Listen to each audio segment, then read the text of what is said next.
Maintenant que vous avez configuré votre RP, que vous avez mis en place votre catalogue de produits et de services, eh bien, je vous propose de créer devis, bons de commande, factures, bons de livraison éventuellement, ainsi que mouvement des stocks.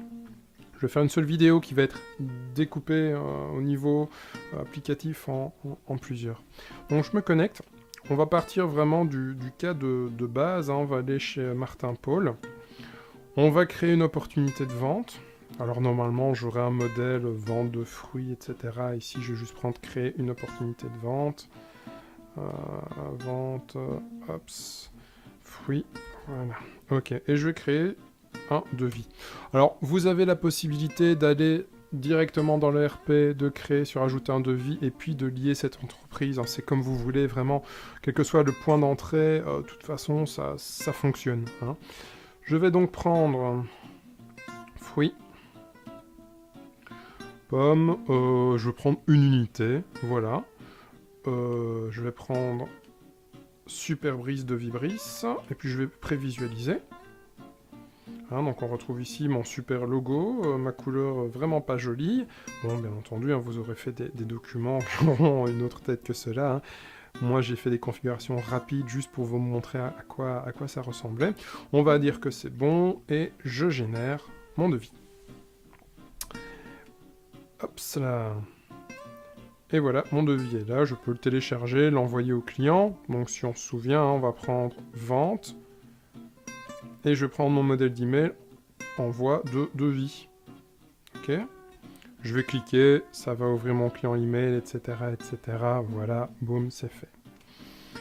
Vous voyez, c'est pas très compliqué. Hein. Donc, ici, si je vais maintenant dans mon bureau, je retrouve ma fameuse vente. Je peux rentrer dedans et convertir en bon de commande. Boum. Ou je pourrais être dans mon espace Simple ERP, je retrouve et je convertis en bon de commande. C'est pareil. Hein. Voilà. Je convertis en bon de commande, je génère. Alors on pourrait se dire que le client veut un changement.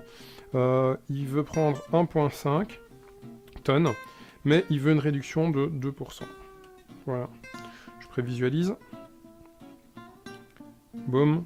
Voilà, alors ici c'est une autre mise en page, hein. J'ai pris plusieurs mises en page différentes, histoire d'un peu vous montrer. Voilà, on a une petite remise de 2%, etc. Ok, super.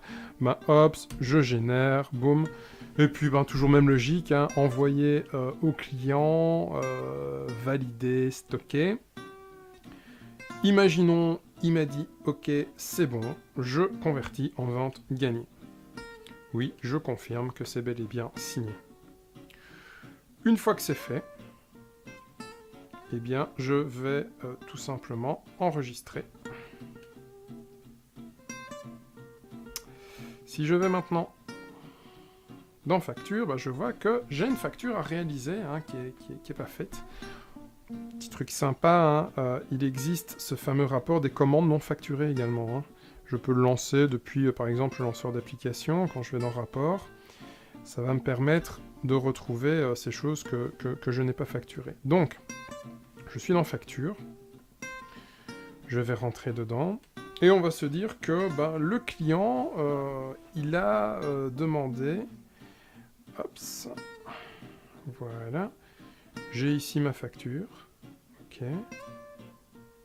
On peut faire un bon de livraison. Je vais convertir... Hops. Générer la facture. Et c'est parti.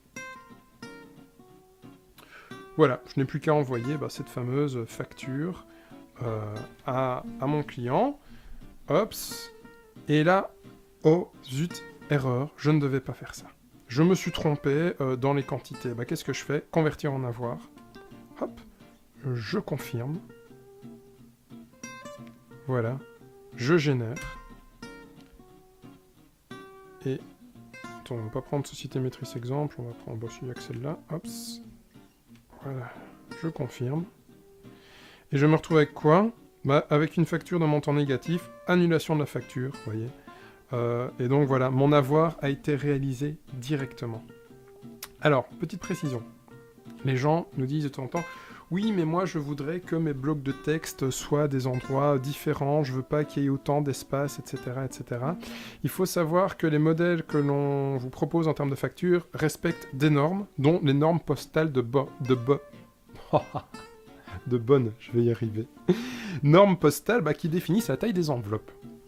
Alors lorsque vous pliez une facture, il faut que l'adresse du client soit juste en face du trou dans l'enveloppe, de la petite fenêtre. Donc vous pouvez changer les couleurs, il y a plusieurs modèles, vous pouvez rajouter des blocs de texte descriptifs, différentes choses, votre logo bien entendu. Mais changer totalement l'apparence, non, parce qu'il y a des normes en termes postales et des normes aussi au niveau des OCR, c'est-à-dire qu'il faut que si on scanne votre facture, qu'elle soit lisible par un système de lecture automatique des factures, et donc voilà, c'est vraiment important. Donc ici, on a vraiment fait, voilà, on a émis la facture, on va préciser que maintenant elle est envoyée, voilà. Et puis, on va convertir en bon de livraison, hein. On va lui envoyer ses pommes, boum. Voilà. Je vais mettre à nouveau un petit document, un petit bon de livraison. Voilà, c'est fait. Et puis j'enregistre. Ensuite, action. Je confirme, la réception est positive. J'enregistre. Et voilà, tout mon flux de travail a été réalisé. Hein. Voilà, nos pommes granny, on a du stock qui a diminué.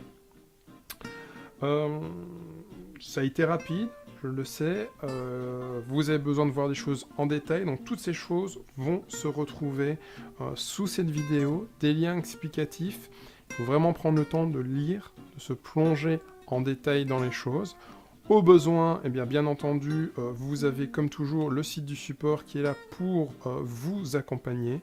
Hein. Ensuite, il y a également des formations qui sont disponibles. Je sais par expérience que le RP fait un petit peu peur. Cependant, si vous lisez la documentation, si vous faites les choses dans le bon ordre, c'est vraiment extrêmement simple. Bien entendu, possibilité de souscrire à un cycle de formation où vous serez accompagné par un formateur dédié pour vous aider dans la configuration et la manipulation de votre RP.